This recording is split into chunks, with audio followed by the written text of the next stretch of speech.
judge a person not by what they accomplish, but what they had to overcome for their accomplishment. People that are hungry have zero excuses for not pursuing their dreams. And they come back again and again and again. They operate like Willie Jolly, who said that a setback is a setup for a comeback. I've got a saying, if life knocks you down, try and land on your back, because if you can look up, you can get up. You can get up, get up, get up. I'm training people to get into their greatness, to begin to develop the courage to pursue dreams beyond their comfort zones. Because in order to do something you've never done, you've got to become someone you've never been. When you're pursuing your greatness, you don't know what your limits are, so you act like you don't have any. There's never a shortage of opportunities. It's just a shortage of thinking. Because some things are taught and some things are caught.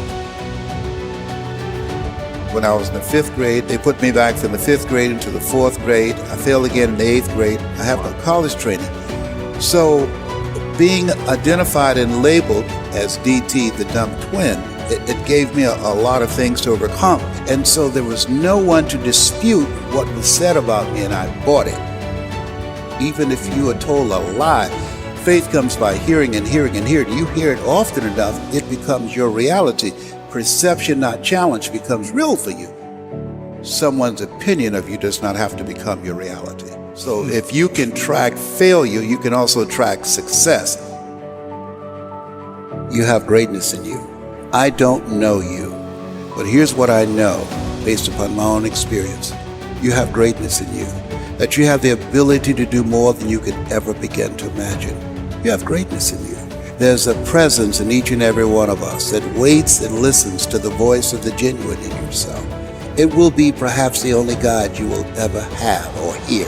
And if you cannot hear it, all of your life will be spent on the ends of strings that somebody else pulls. When you recognize your greatness, no one will ever pull your strings. You are different.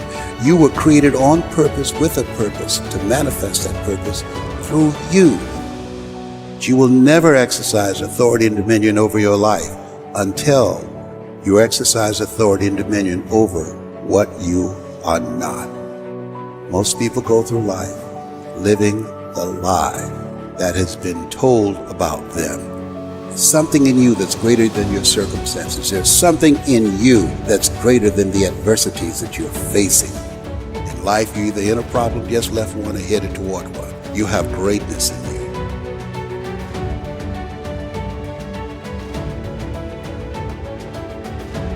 When you're pursuing your greatness, you live from a place of the willingness to live life courageously, to be willing to take chances, to become a risk taker, to make impact, to go beyond believing to knowing, to lean not unto your own understanding, to feel within yourself there's some cause, there's something that's bigger than me, but I'm never alone in facing this.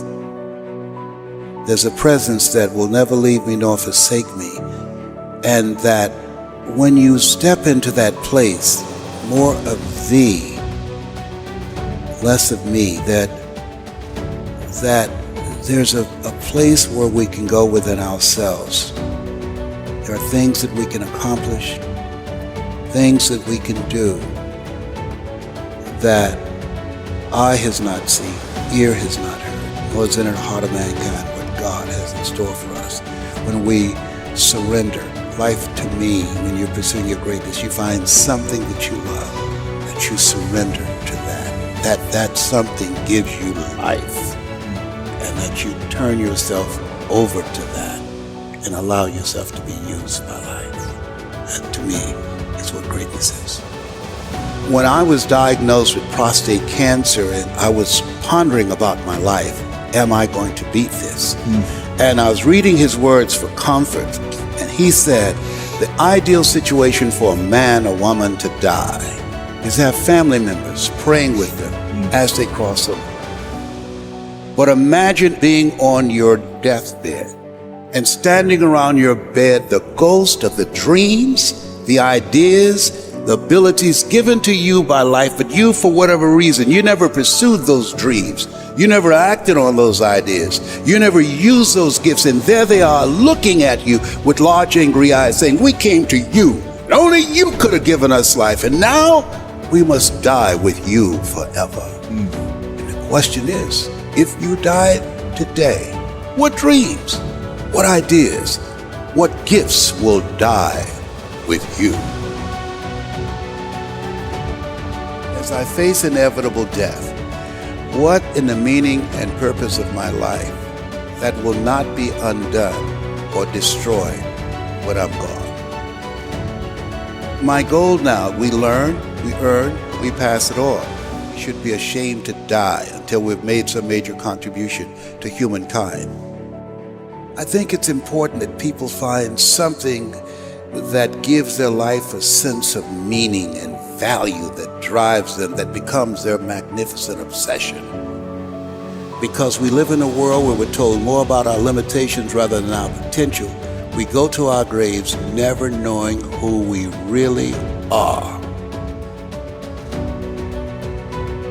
How do we develop a sense of belief? What I'm hearing you say is belief is one of the most important things we can have in ourselves. It is major. It's an ongoing process. I encourage people to read at a minimum of 30 to 40 pages of something positive every day to program your mind, and all of us can do that. We can go to the library and check out books. When I think about Og Mandino, who wrote The Greatest Salesman in the World, he was on the verge of committing suicide, went to the library, read the book Think and Grow Rich, and his life turned around. Your mindset, your diet, and positive relationships, giving yourself a healing, nurturing environment strengthens your immune system and allows you to stay here longer and do your great work. So you have to program yourself or your mind will be programmed. In order to do something you've never done, you've got to become someone you've never been. You've got to become a risk taker.